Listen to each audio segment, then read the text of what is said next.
Good afternoon. Welcome to another episode of Spilling Tea. I'm your host, Tiffany Daniels. We're once again going back to the horrible place known as the JRC. We're like the JRC because they keep bringing up the same nonsense, bullcrap, and word salads that would make Elaine Brednahoff blush. I have to end up repeating myself, too. First, the disclaimers.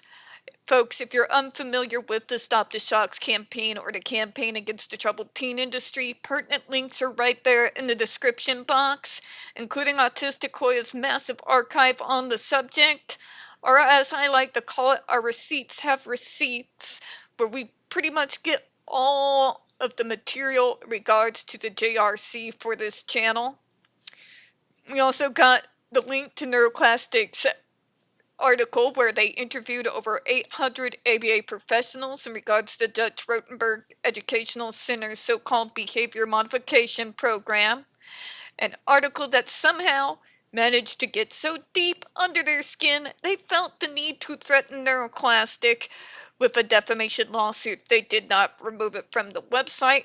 Of course they didn't, so please read the article. There's something in there they really don't want you to know, and for that very reason, I want you to read it so you can know. We got their GoFundMe linked in there because us advocates, unlike the JRC, do not have access to unlimited funds and unlimited resources. Trigger warnings.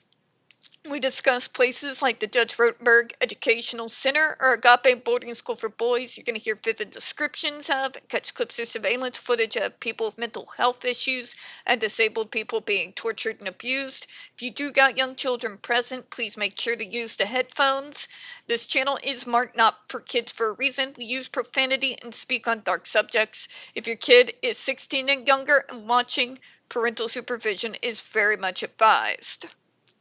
Alright, the JRC initially treated EL's SIB and AB with positive-only behavior or non-intrusive ABA interventions, but these treatments were not successful. Gee, ya fucking think?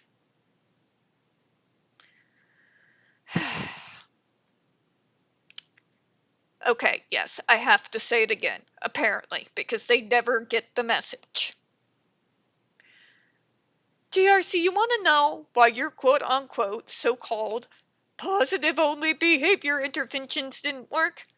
First off, you're playing fast and loose with the positive title, because you're playing those word games where you're putting in a similar word so somebody would assume that you're saying something you tried was tried when it absolutely wasn't. In the case here, positive-only behavior is not the same as positive behavior reinforcement. That is a specific type of treatment program, one that you have stated on numerous occasions previously that you don't even know what it is or how to implement it. Stop using it. Okay? I know you do it for the lay people just in case they come by and read your nonsensical rantings. But for those of us who've worked in this field, it is absolutely obnoxious to have to correct it every single time I do a video. One of my huge pet peeves is repeating myself into infinity. It's obnoxious, and it does drive me slowly insane. Okay? You did not, in any way, shape, or form, try to enact or get him used to a program that is positive behavior reinforcement. Your so-called positive behavior intervention doesn't even recognize any, and I do mean any, of the positive behavior interventions that actually exist outside of your batshit hellhole called the JRC. There's no positive behavioral reinforcement, no OT, no PT, no speech therapy, no nothing. You can't call it a positive only behavior program when it's the stick and carrot method that is literally was used by at least 90% of parents in the 90s. To clog a few older memories, folks, that was when you did well, got all your chores done, didn't backtalk and act like an entitled little shit, you would get an allowance. When you did get in those behaviors, you get a whooping. That's the JRC all over. Their so-called positive-only behavior is the same thing that us 90s kids were all raised with, as well as the 80s, 70s, 60s. I could go on here, but I don't want to be on here all day. It has nothing to do with anything that has to do with actual positive behavior supports. Any of the programs under that umbrella is not what the JRC does when they say they try positive methods first. It's stick and carrot. Please, for the love of God, JRC, stop insulting my intelligence. Or non-intrusive ABA interventions. Okay, medical model, I've got a bone to pick here. I really need you to stop saying non-intrusive ABA interventions. Just because it's not physical doesn't mean it's not intrusive. The psychological mind games that you teach our parents to engage in are absolutely intrusive. And if on the surface level, if you did not know it was ABA, would sound a hell of a lot more like you're trying to pre-program someone or brainwash them. Okay? Psychological mind games are intrusive. Please stop playing fast and loose with terms. This is how people get confused. Okay? Sorry, not sorry. But these treatments were not successful. I'm going to bring it up for the billionth time. If you do not have a proper, full functional behavioral assessment done before anyone gets shoved into the service system,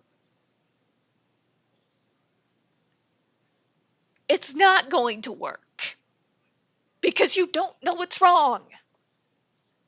You've got nothing to go off of. Okay? That assessment informs pretty much everything in regards to choosing a treatment program, educational choices and supports, medications, sometimes even things that have to do with physical issues.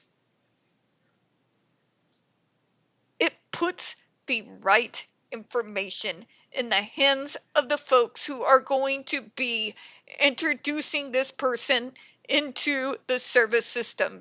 Their support needs, their reasonable accommodations, what is the best ways in regards to teaching, what adjustments need to be made. When I tell you all that that is the foundation where any successful program is built off of, it's because it addresses everything. Everything, everything, everything. Okay? If you do not have that done, then you can send a kid to, like, literally spend 30 days in every single school residential program on planet Earth with all their different methods of handling things.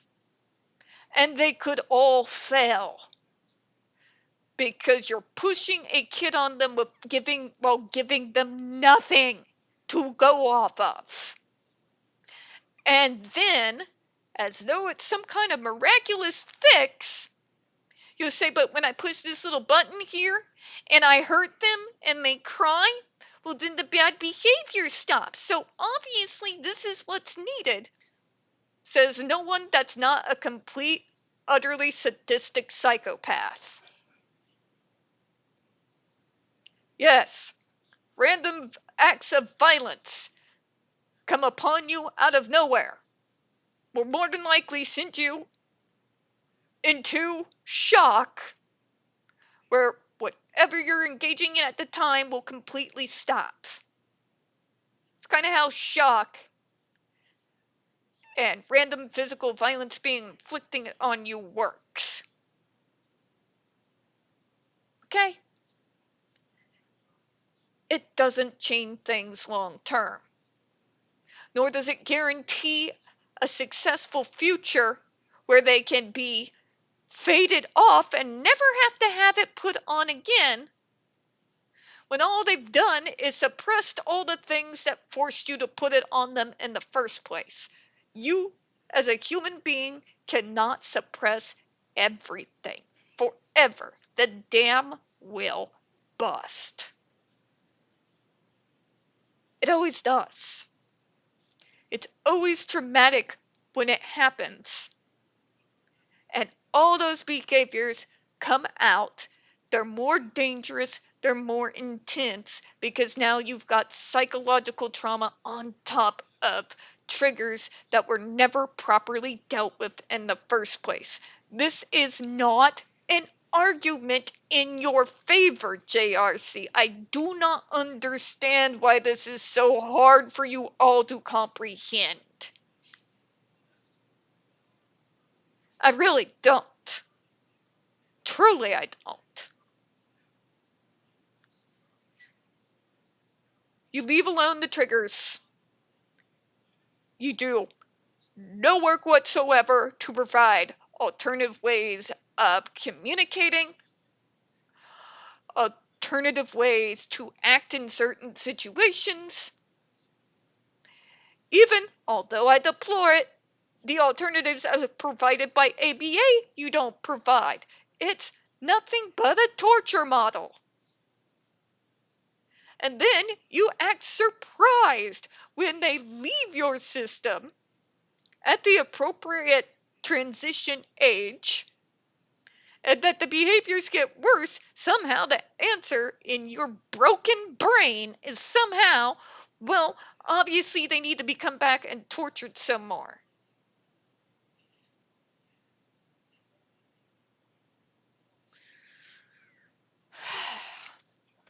I have no idea how frustrating it is to have to go in circles with these people.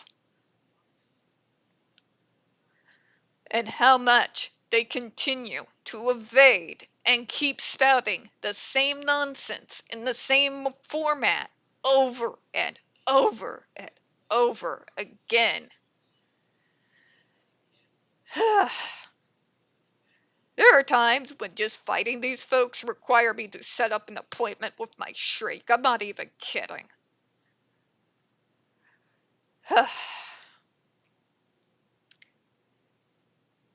Point blank.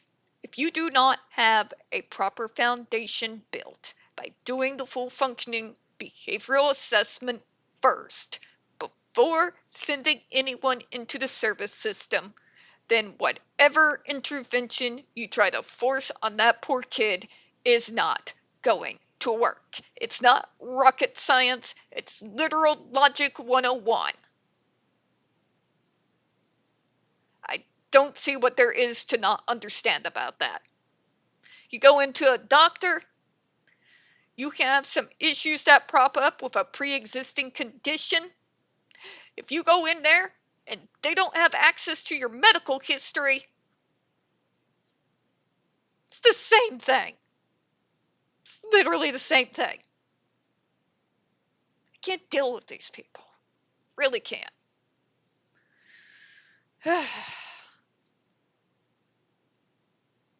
So, We're going to close out this video because there's only so much of this stupidity and being forced to repeat myself into infinity that I'm able to stand.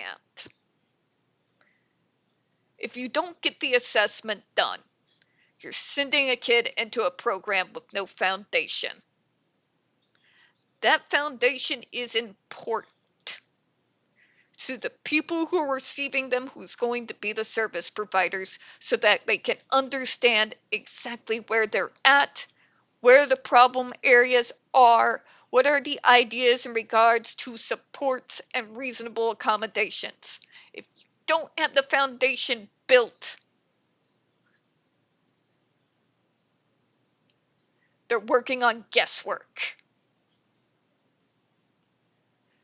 It provides the parents not knowing how they should be interacting or working with the supports. They're flying in blind, completely blind, because these people who should know better are not even telling these parents that the kids need to get that assessment done to build that foundation first. So they are completely bewildered with the fact that the kid is getting passed from program to program to program and nothing's working and the kid's getting worse because no one's guiding them properly.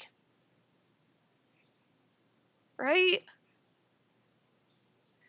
Any decent program, if you want it and expect it to be in any way, shape, or form successful, has got to have that foundation done first. If it's not done, it's not going to be successful, period. And the answer isn't to put them on a human shock collar. It is to stop everything you're doing and go get the damn assessment done and build the foundation so that you can make better informed decisions in regards to the treatment programs that is best going to meet their needs. Because if you don't, it's going to keep failing. I don't know how to make it any more plain than that. We're going to close out on that, folks. We don't get very many views on this channel. The few we do tend to get removed from time to time. So please don't forget to hit the like button, hit subscribe, and please don't forget to hit those comments. I do appreciate your time. And as always, folks, we here at Spilling Tea do hope you have a good one. I will see you all next week. I'm taking off tomorrow. Bye-bye.